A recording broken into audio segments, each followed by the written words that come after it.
High বন্ধুরা, দেখো কেমন ঝরঝরিয়ে বৃষ্টি পড়ছে। আর আকাশটা প্রচুর মেঘে ভর্তি হয়ে আছে। তাই বসে বসে মনে হলো চলো তোমাদের সাথে একটু টক ঝাল মিষ্টি কিছু খাওয়া যাক। দেখো আম নিয়ে চলে এসেছি, আমি এটা কাঁচা আম নিয়ে চলে এসেছি। তার সাথে নুন লঙ্কা মেশানো আছে আর চিনি আছে। তা আমটাকে আমি কাটছি। দেখো একটা ছুরি নিয়েছি, ছুরি দিয়ে আমটাকে কাটছি। ভালো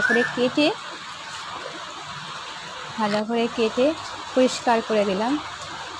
গায়ের ছালগুলোকে কেটে পরিষ্কার করে এবার আমটাকে আমরা ছাড়াবো।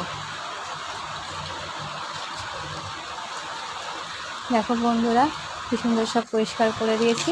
এবার আমটাকে পিস পিস পিস পিস করে, আসলে আমের আঁটি হয়ে গেছে তো প্রচণ্ড শক্ত, তাই আঁটি আমি তো কাটতে পারছি না।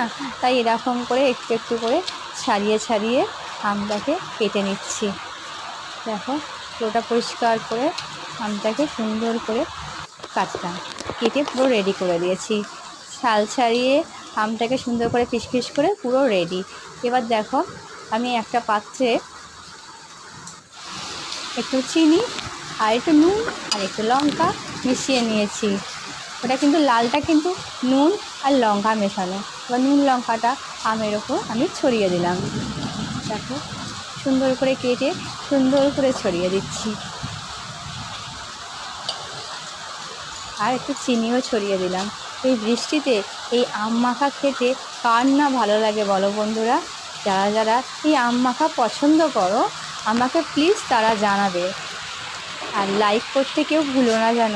আমার এই আম মাখা খেতে কেমন লাগলো তোমাদের, সেটা আমাকে তোমরা বলবে। আমার তো ভীষণ ভালো লেগেছে। আমি কাঁচা আম খেতে ভীষণ ভালোবাসি, আমার তো ভীষণ ভালো লেগেছে। আর তোমাদের কেমন লাগলো তোমরা আমাকে জানাবে, প্লিজ জানাবে কিন্তু। টাটা বন্ধুরা।